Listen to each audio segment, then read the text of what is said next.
Hello viewers, আশা করি আপনারা সবাই খুব ভালো আছেন। আমিও ভালো আছি। আমি আপনাদের সামনে আজকের একটা সম্পূর্ণ নতুন ভিডিও নিয়ে চলে এলাম। আমরা সবাই কিন্তু লিচু খাচ্ছি।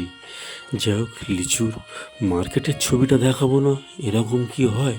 হ্যাঁ, আমি গাছের ছবিটা দেখাতে পারিনি। চেষ্টা করলে হয়তো পারতাম, কিন্তু এবছর পারিনি প্রচণ্ড গরমের জন্যে। আর সবচেয়ে একটা বড় কথা কি জানেন তো? লিচুটা কিন্তু বছরের একবার ফল। যেরকম আম আমরা সারা বছর পাওয়া যায়, কাঁঠাল পাওয়া যায়, সব ফলই মোটামুটি আমরা বছরে সবসময় পাই, কিন্তু লিচু আমরা একবারই পাই। ওই জন্য লিচুর প্রতি আমাদের সবার খুব খুব আকর্ষণ। যাই হোক, সকালে এই লিচুর মার্কেটটা ভোরে থেকে শুরু হয় এবং সকাল 10টার মধ্যে শেষ হয়ে যায়। যাক, আমি শেষ দিকে চলে এসেছিলাম, তাই বেশি লিচু তোমাদের দেখাতে পারিনি, এবং লিচুর সাথে আমও আছে। যাক, এই পথ চলতে চলতে দু চার কথা আমি বলি। আমরা মানুষ, কিসের তো আমাদের অহংকার? প্রতিটি পরিস্থিতি, ভালো কিংবা খারাপ, তোমার জীবনে শুধুমাত্র কিছু সময়ের জন্য থাকবে। আর তাই সময় যখন ভালো আসবে তখন সম্পূর্ণরূপে তুমি কিন্তু আনন্দ লাভ করো।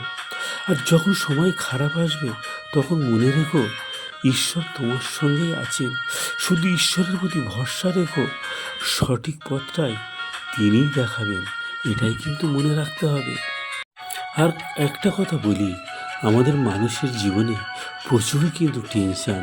আর কিছু টেনশান জীবনটা শেষ হয়ে গেলেও যখন একটু ভাবি অতীতকে ভুলে গিয়ে নতুন করে বাঁচার জন্য স্বপ্ন দেখব, আবার ভাগ্যের মতো হাসি খুশি থাকার চেষ্টাও করব, আর কোনো চিন্তা টেনশান করব না।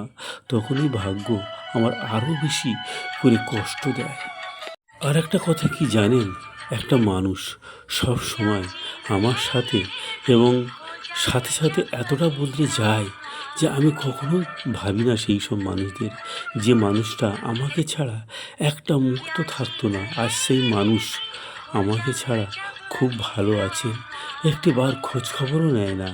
আজ সেই মানুষটার কাছে আমি শুধু এখন বিরক্তির কারণ হয়ে গেছি।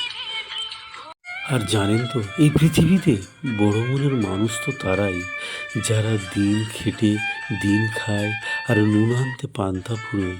এরা হয়তো দামি খাবার আর দামি পোশাক পরে না, কিন্তু এদের বাড়িতে কোনো নতুন অতিথি গেলে কাউকে খালি পেটে ফেরায় না, যত্ন সহকারে সেবা করে। আর এরা খুব দয়ালু, সৎ সরল মানুষ হয়। এই কিছু মানুষগুলোর জন্যই পৃথিবীতে টিকে আছে কিন্তু পৃথিবীটা। আর এখন যা পরিস্থিতি পড়ে গেছে, এখন আর ইচ্ছা করে না অধিকার নিয়ে লড়াই করতে, আর কারণ মায়ায় জড়াতে। কারণ আমি সব জায়গায় হেরে যাই।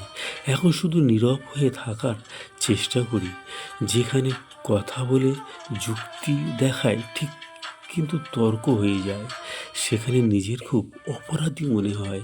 তাই আমি আমার আপন মানুষগুলোর থেকে সবসময় দূরে থাকার চেষ্টা করি। সবাই ভালো থাকবেন, সুস্থ থাকবেন। কিছু লেখা, কিছু কথা তোমাদের সাথে আমি শেয়ার করলাম পথ চলতে চলতে। যাকে কোনো দিন, আর একটা কথা বলি, আকাশ সুন্দর, ছোট ছোট তারা আর চাঁদও উঠল।